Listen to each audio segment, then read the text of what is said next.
देखा जाता है, तो शायद उसकी आवश्यकता भी नहीं है, कुछ परिहार जी ने जो इशारा किया था।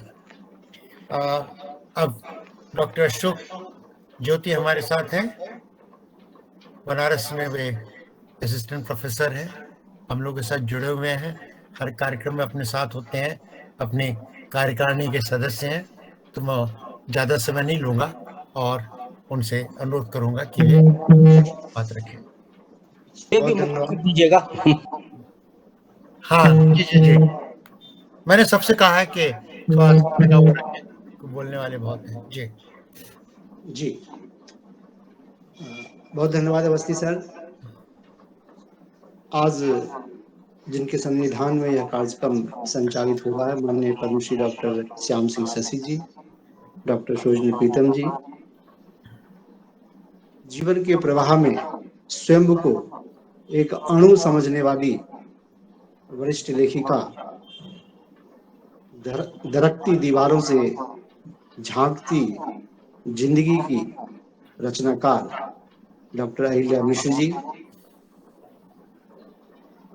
प्रोफेसर हरीश अरोड़ा जी, डॉक्टर उषा रानी राव जी, डॉक्टर उषा दुबे जी, माननीय डॉक्टर हरि सिंह पाल जी,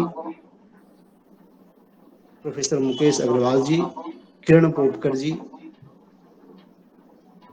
नरेंद्र परिहार जी और प्रवीण प्रणव जी, देश भर से अनेक बड़े बड़े साहित्यकार जुड़े हैं। नीलम कुलश्रेष्ठ जी अभी आई थी, अतुल कुमार जी जुड़े हुए थे दिल्ली से, मैंने देखा था, डॉक्टर रमा द्विवेदी जी, प्रिय बहन मोनिका जायसवाल जी, तृप्ति मिश्रा जी और सबसे पहले सरस्वती वंदना प्रस्तुत करने वाली शुभ्रा महतो जी।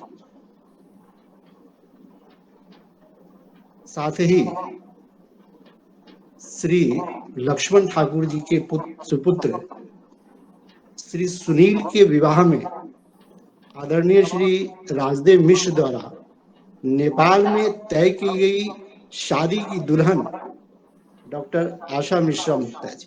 अरे और इस कार्यक्रम के नेपथ्य में हमारे बीच उपस्थित होंगे जिन्होंने 2.5 वर्ष की उम्र में आधा किलो रसगुल्ला खा लिया था, बड़े भाई मानवेंद्र मिश्र जी। सच ही कहा उषा रानी जी ने भी और पूर्व की प्राय वक्ताओं ने भी, और शब्दों के माध्यम से माननीय परिहार जी ने इस कृति का जो एक मूल्यांकन किया, व्यक्तित्व के मूल्यांकन के साथ साथ वह परत दर परत इस रचना में उपस्थित भावभूमियों को खोलता। अहिल्या जी के व्यक्तित्व को देखने के लिए, जैसा कि सरोजनी जी ने कहा कि मैं आपके व्यक्तित्व को जितना जानती हूँ, जितने पन्ने आपके जीवन के मैंने पढ़े हैं, हजारों पृष्ठ आपको लिखने पड़े। निश्चय ही उनके व्यक्तित्व का यह विहत फलक है जो उनको बार बार लेखन के लिए प्रेरित करता रहे।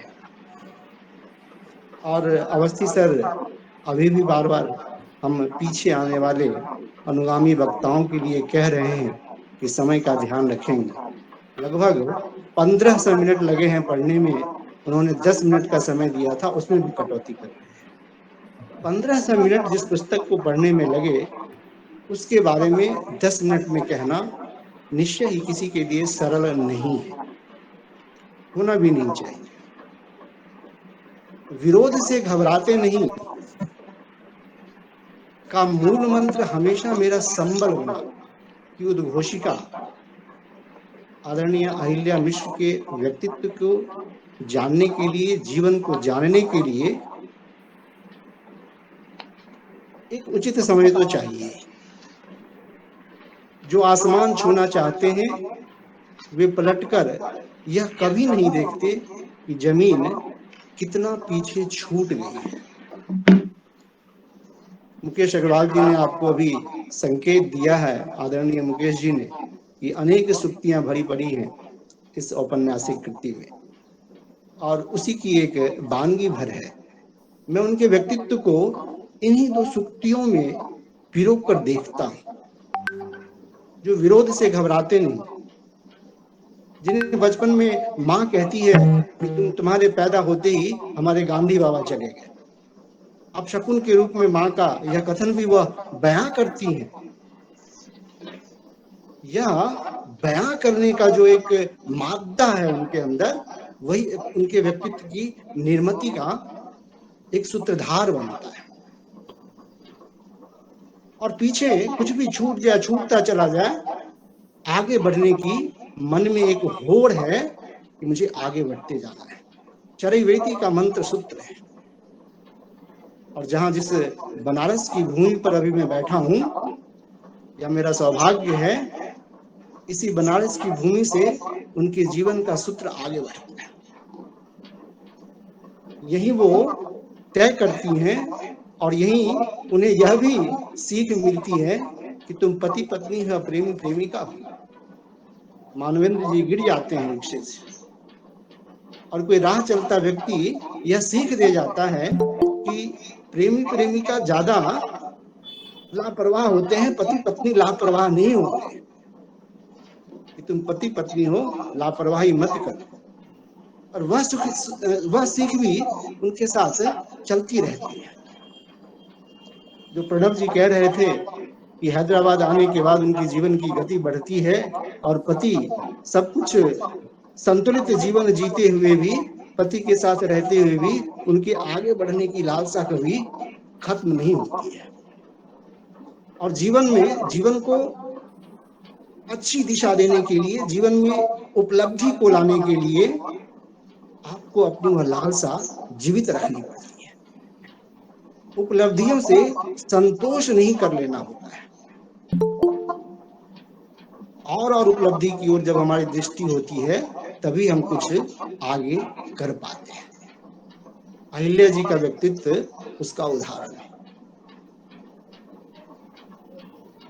अरि और लिया का अर्थ बताते हुए वह आगे बढ़ती हैं और मैं इस उधेड़बुन में रहता हूं कि कहीं इंद्र की चर्चा आई नहीं अब तक, कहीं राम के चरण स्पर्श से अहिल्या के उद्धार की बात अब तक आई नहीं, कहीं कोई चर्चा नहीं हो रही है। ऐसा कैसे संभव है कि उस अहल्या में हौ में हर्ष इकार की मात्रा नहीं है, उस अहल्या की चर्चा नहीं हुई अब तक। यह अहिल्या जी से कैसे संभव हो सकता है कि वह छूट जाए?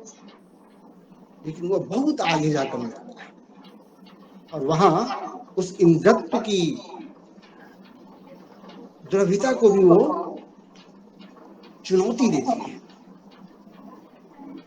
और यही उनके व्यक्तित्व की विशेषता बनती है, वह चुनौती देना। चाहे वो ग्रामीण परिवेश में मिथिला का रहने वाला हूं, पग पग पर इन पंक्तियों का आनंद लेता रहा मैं, इन शब्दों का आनंद लेता रहा। अनेक शब्दों का मैंने अलग से अनेक शब्दों को एकत्र किया कि मैं चर्चा करूंगा एक एक शब्द का, कि मिथिला के शब्द कितने मायने के हैं। एक शब्द कोसलीति है। माँ पैसे बचा बचा के घर में कुछ रखती है, कोसलीति करती है। अब देखिए कितना प्यारा शब्द है, बनता कैसे है? शुद्ध संस्कृत से निकल कर आता है, कौशल से। कौशल पूर्वक कुछ आपने अर्जित कर लिया, बचा लिया, घर के खर्चों से, परिवार के खर्च से, जो खर्च के लिए जो पैसे मिले उससे आपने कुछ कौशल पूर्वक, कुशलता पूर्वक कुछ बचा कर रख लिया है कि कभी बुरे दिन में ये पैसे काम आएंगे। वह कौशलीति है। कौशल पूर्वक अर्जित कर लेना, जमा कर लेना, संग्रह कर लेना बुरे दिन में। ऐसे अनेक शब्दों का मैं उल्लेख करता और थोड़ी सी झांकी दिखाऊं कि ऐसे कितने पन्ने मेरे पास तैयार हो गए इन शब्दों के। एक एक शब्द में मिथिला की संस्कृति बोलती है। जीवन का सूत्र जो उनका बढ़ता चलता है, जो एक सामाजिक परिवेश भी उपस्थित होता है कि हैदराबाद में रहते हुए भी 100, 125, 150 लोगों की जिंदगियां बनती हैं आपके माध्यम से। 100 लोगों के परिवार खड़े हो जाते हैं। और जो दोनों परिवार, मायके का परिवार और ससुराल का परिवार जो एक संपन्न परिवार है, उस संपन्नता से भी निकलकर अपने लिए एक अलग रास्ता बनाना है। पति के एमकॉम कर लेने के बाद जो एक अच्छी जिंदगी जी जा सकती है, जीनी चाहिए, उसके लिए वो आगे बढ़ती है। और मैं मिथिला में अब भी हूँ, उनके उस मायके से लगभग 25 किलोमीटर की दूरी पर मेरा गांव है। आज भी ऐसी महिला, ऐसी कन्या नहीं है जो यह हिम्मत कर सके कि गांव से बाहर रहकर दरभंगा में पढ़ाई करे। मेरे पिता ने यह हिम्मत नहीं की कि पटना में रहते हुए अपनी बेटियों को लाकर पढ़ा सके। मैंने अपनी बहन से क्षमा याचना की थी लिखित पूर्वक कि मैं तुम्हारा अपराधी हूँ। हम 2 भाई 2 बहन थे, दोनों भाइयों को ला पाए वो, लेकिन बेटियों को नहीं ला पाए पटना में। तो मैंने कहा कि हम दोनों भाई, तुम दोनों बहनों के अपराधी हैं, हमें क्षमा कर दे। तो इस पुरुष मानसिकता के बीच एक स्त्री का विवाह कर लेने के बाद भी दरभंगा शहर में रहना, और जब वो दरभंगा कुछ खेलते हुए इनकी जब हाथ की हड्डी टूट जाती है और दरभंगा आती हैं और अट्टालिकाएं देखती हैं शहर की, उस समय जो मन में एक दृढ़ संकल्प उत्पन्न होता है कि मैं भी अपने लिए कभी ऐसा घर बनाऊं। शहर में देखे गए उस घर के से जो एक चेतना बनती है कुछ प्राप्त करने की, स्वयं से अर्जित कर लेने की जो चेतना बनती है बालपन में, वह जीवन भर उन्हें आगे बढ़ने में मदद करती रहती है। और पिता के साथ दिल्ली आ जाती हैं वो, माननीय राजेंद्र अवस्थी जी से मिलती हैं। सत्संग का और संसर्ग का बड़ा प्रभाव पड़ता है। राजेंद्र अवस्थी जी से मिलना मात्र उनके जीवन में लेखन की गति बन जाती है। तो इस तरह जीवन के अनेक आयाम हैं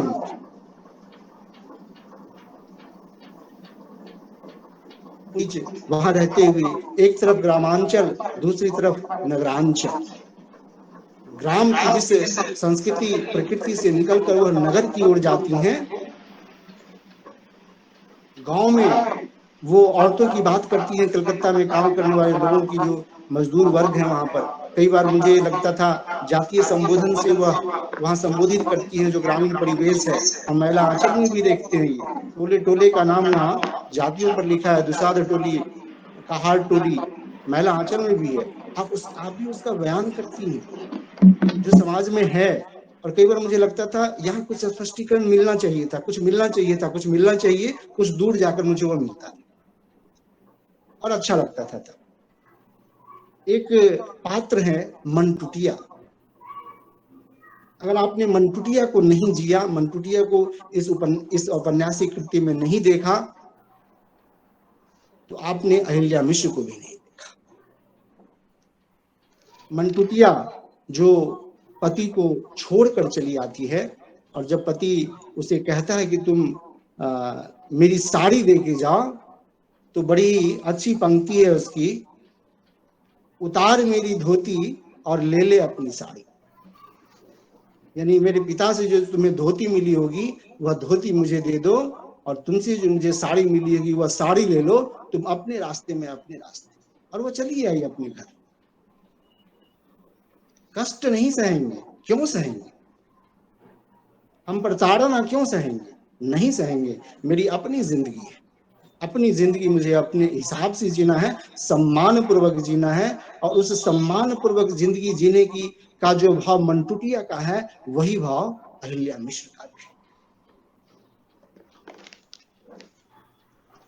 मनटुटिया दूसरा विवाह करती है और सुख से आगे जीती है। उसका विवाह कर दिया जाता है, और गांव में एक बहुत चंचल पात्र जो है वह है। और वहां पर वो थोड़ा जो जमींदारी भाव होता है, वहां के युवक जो दलित परिवार की महिलाओं के साथ कुछ गलत आचरण व्यवहार और फप्तियां कसते हैं, उसका भी वो बेबाकी से चित्रण करती हैं, लिखती हैं। खुद वो जमींदार परिवार की हैं, लेकिन फिर भी उसका उल्लेख करती हैं। मुझे अच्छा लगा, व्यक्तिगत रूप से मुझे अच्छा लगा कि आपने उस सत्य का बयान किया। और यह बयान इसलिए भी आवश्यक था ताकि आज भी जो हमारे समाज में कहीं ऐसी विसंगतियां हैं, उन विसंगतियों को दूर किया जा सके। लगभग 3 दशक पूर्व बिहार हिंदी साहित्य सम्मेलन में प्रेमचंद जयंती का आयोजन किया जा रहा था। आचार्य निशांत कीतु उसकी अध्यक्षता कर रहे थे और केदारनाथ कलाधर उसके संयोजक थे, प्रोफेसर थे बीएन कॉलेज। बिहार हिंदी साहित्य सम्मेलन की बगल में एक सब्जी मंडी है, सैकड़ों लोग सब्जियां बेचते हैं। प्रेमचंद की जयंती पर बहुतों को बुलाया नहीं गया, उसे सब्जी मंडी से 100-200 लोगों को बुला लिया गया उस सभागार में। बाकी साहित्यिक आयोजन है, प्रेमचंद की जयंती है, लोग नहीं है, साहित्यकार नहीं है, ये क्या हो रहा है? जब केदारनाथ कलाधर जी ने मंच संचालन शुरू किया तो उन्होंने कहा कि आज प्रेमचंद को सुनने के लिए वे लोग यहाँ उपस्थित हैं जिनके लिए प्रेमचंद ने लिखा है। अहिल्या जी का लेखन हर स्त्री के पास जाना चाहिए जिसके लिए उन्होंने लिखा है, जिसके लिए यह कृति है, प्रेरणादायी कृति है। निश्चित रूप से हर स्त्री के लिए प्रेरणादायी कृति है। अनेक बातें कही जा सकती हैं, की जा सकती हैं, जिन्होंने जीवन में स्त्री रहते हुए कभी जेवर को महत्व नहीं दिया, जेवर से कभी प्रेम नहीं किया। मैंने रामवृक्ष बेनीपुरी जी का नाटक अम्बपाली पढ़ा था, जिसमें वहां एक जगह आता है कि अम्बपाली के लिए कि तुम इतना सुंदर हो, तुम्हें किसी बाहरी अलंकरण की क्या आवश्यकता है। तो अहिल्या जी के व्यक्तित्व में मानवता और मानवोचित अलंकरण भरा पड़ा है। उन्हें बाह्य अलंकरण की बचपन से आवश्यकता नहीं थी, जीवन में आज भी उसे उन्होंने महत्व दी। इस तरह जीवन के प्रवाह में मैं एक अणु हूं कहने वाली अहिल्या जी परम अणु भी बनती हैं, उस परम चेतना से जुड़ती हैं। प्रवीण जी ने अभी या मेरे ख्याल से प्रवीण जी ने ही उपन्यास के अंतिम संदर्भ का उल्लेख किया था, और जहां वो स्वयं को मजबूत करती हैं और वो लिखती हैं एक जगह कि मेरे गांव में 1942 में पुस्तकालय था और वहां उपन्यास, कहानियां, उपनिषदों इत्यादि को पढ़ गई थी। उस उपनिषद दर्शन की बातें वहां आती हैं। मैं समझ सकता हूँ उस उपनिषद दर्शन ने भी उनके अंदर जिजीविषा दी है। मैं कितना कहूँ, क्या छोड़ूं, ये सारी बातें निश्चित रूप से है और कभी फिर से इस पर आयोजन हो तो फिर से बात की जा सकती है। शुरू में मेरा मैं शब्दों की गुफा में जो वह लिखती हूँ उसको केंद्र करते हुए अपनी बात समाप्त करूंगा कि डॉक्टर अहिल्या मिश्र की महाभारत रूपी कथा दरकती दीवारों में झांकती जिंदगी में मेरा मैं शब्दों की गुफा में प्राकथन एक श्री मद् भगवत गीता है,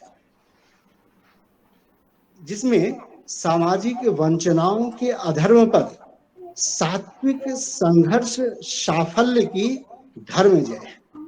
जहां श्री है, लक्ष्मित्व है, मत है यानी मेरापन है, भगवत है अर्थात वह भग जो जीवन रूपी सृष्टि को अपने गुही में समोए है, मातृत्व का संबल है और है देह रूपी काया की सर्वगाथा, यानी ऐसी